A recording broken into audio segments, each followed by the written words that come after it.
Now you came back to the WWE, you know, with Kevin and Hulk as the nWo. How did that whole thing come about? Who kind of pitched that? Kev went to Connecticut and visited with Vince, and that's the way Kev does business. And of course, Vince and Hulk have had a long relationship. And one time I'm sitting at home, my phone rings, caller ID says Stamford, Connecticut. So I pick it up and he goes, "Ha ha ha, Mr. Mom, how you doing?" So I said, who does such a good Vince impersonation? He goes, hey, bad guy, hey, how you doing? I said, I'm doing good, Vince, how are you? Great. Well, I'll come to the point. I've been talking to Big Kev, and, he's talking about coming back to work. I said, that's great, Vince. I said, Kev will do great for you. Man, he's a big star. You'll make a lot of money with Kev. Well, I'm talking to the Hulkster, too. I said, well, Hulk's track record's proven. He's a gold mine, man. I said, yeah, it sounds good for them. That sounds great.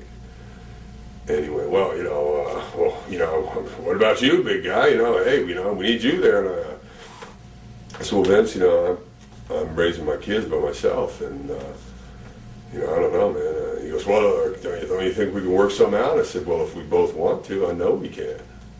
So, we worked out a structured deal that I was only supposed to work 10 days a month. Of course, the first month I worked 22 days, which was a problem. How was Scott's mind frame during all this when he went back? We were supposed to work 10 days. I was supposed to work 12 days a month. That was my maximum. And we had gotten it where he was going to do 10. And I think he worked 23 the first month.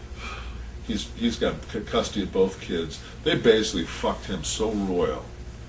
They lied. They said, we were not going to overwork you, and then it was just like we were at every house show. Could you guys have said, contractual, we're not obligated? Yeah, but it's like it's the same old thing. We're on our way to WrestleMania. We really need you guys. Right. When this is over, you'll go back to your regular schedule. We'll make it up to you. Yada yada yada. And after WrestleMania, somebody gets hurt. Oh, he's down. Can you pick up the slack? Right. Do you guys think your promos would have been as good if they were scripted like they were today in WWE? Absolutely not. That's what's wrong with the show.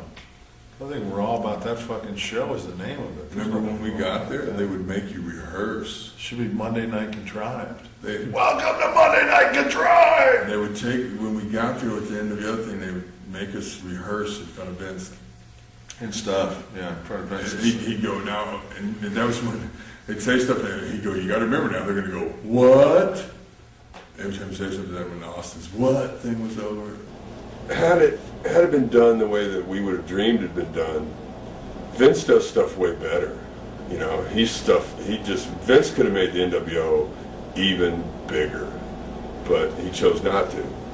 But it just, like the stuff we did where when we got to the Rock in Chicago, we beat him up, then we smashed the ambulance stuff. That's the way Vince does stuff, like Hollywood. And we were all going, whoa, this is cool. And that's about the last time we did anything. How did the WWE boys react to you guys coming back in? Oh, I heard that nobody wanted us back. Really? Yeah. Huh. Yeah. Did you? But why would you? It's not like we're coming in mid-card. Right, exactly. I guess after the three of you guys appeared on TV together for the first time again, did you guys know that Hogan was not going to work as a heel? No. That didn't transpire till the night before WrestleMania. Right. What was your reaction to that? Fuck! They painted us in a corner. Right. You're taking one of our guys. The original plan was we were going to beat Austin, and then Hogan would lose to Rock, but we would come down and beat Rock. Beat him up afterwards, get some heat on him. Right. And that'd be the last thing you see at WrestleMania. Would be the nWo standing over Rock. That was the game plan that I was told. And then day of WrestleMania, Scott's losing, Hogan's turning babyface, and him and Rock are making a comeback on me and Scott when we come down. What was your reaction to that whole scenario? I knew right then what time. The writing was on the wall. Yeah, I just showed you sucked us in. So. We were told weeks in advance Hulk was going to put Rock over, I was going to beat Austin.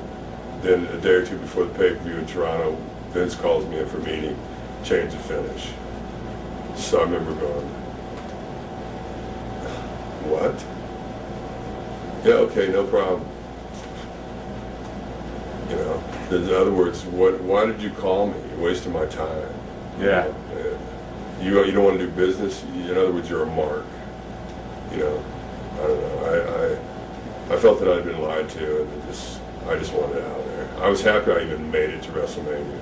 Are you surprised about Goldberg when he went to Vince, how he didn't get over and how he was pretty much hated there? Yeah, but it was, you know, I've always said that the whole there wasn't anybody that got over. You weren't allowed to get over because it was like, why would you let? It was like the Civil War was over. It'd been what, 5-8 months, a year since the Civil War was over, and what, you're going to go let a Confederate guy fucking have your belt? That wasn't going to happen. I mean, they bastardized and beat everybody that came over there. We came over as NWO. We got over. And they killed it. They killed it, and you know, just like, and I looked at it. I said, you know what? I said, After telling us they weren't. yeah, this isn't about business. This is petty bullshit. And you know It wasn't what? about money. Fuck It you. was power. And, Yeah, that's what it was. Got your back. It was a learning Yeah, experience. yeah. You got us back. Way to go. Yeah, the original outcome was supposed to be we were supposed to beat Steve Austin, and after Hogan got beat, we were supposed to come down to get heat on Rock. Mm-hmm. And day of, all that changed. Day of. Day of. WrestleMania Sunday. Day of, all that changed, and also changed Scott Hall from being sober to not being sober. Really? Yeah, he was so upset. Really? Why so? He just, because it was, he just felt, you know, we came in, we got over, our merchandise was the number one, we had the number one selling T-shirt, and we thought we were getting momentum. I think when Rock and Hogan went nose to nose in Chicago, they were expecting it to be maybe an 80-20 Rock situation, where it was more 80-20 Hogan. Yeah. I think that a lot of people said, hey, wait a minute, we're pushing these guys that were trying to put us out of business a year ago. Hold up. Yeah, hold up. It was just like the NWO, like it was again one of those things where the NWO was successful. It was gaining momentum. It's just like, let's kill this thing immediately, and it was dead. I think the next TV we were wrestling Hogan. He was back in the yellow and. Yeah, it was you and Scott against Hogan and Rock. Right. Mm-hmm. I was wondering if Scott could talk us through the NWO's WWE run and why it all fell apart so quickly. The reason, in my opinion, that it fell apart so quickly was because Vince didn't keep his word. You know, the original finish for WrestleMania 18 was that Hulk was going to do a job for Rock, and then Austin was going to do a job for me with Kev on the outside. Mm-hmm. The night before the show in Toronto, Vince summoned me, Hulk, and Kev to his suite in the hotel and wanted to discuss the finish, which I thought was kind of weird because we had talked about it nearly 5 months earlier, and he had changed the finish. So, and I was being a good boy then. I remember I wasn't drinking, and because I didn't, I wanted things to go well. When I heard the finish, I remember saying, "Okay, I've got it, Vince." I looked at Kev and Hulk and said, "I'll meet you in the bar. Bye." Wow.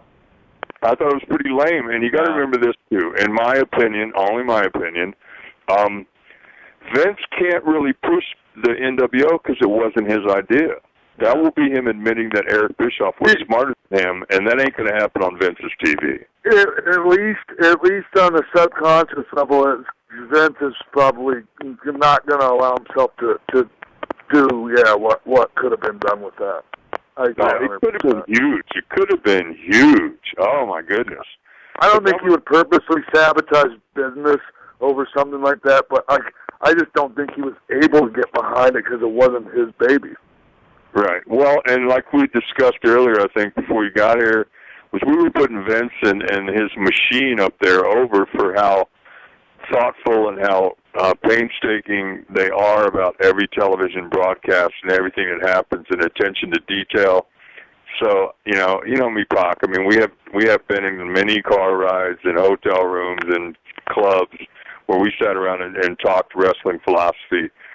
I have a different take on that. I don't think anything happens there by accident, and I just think that... You're right. I agree with you.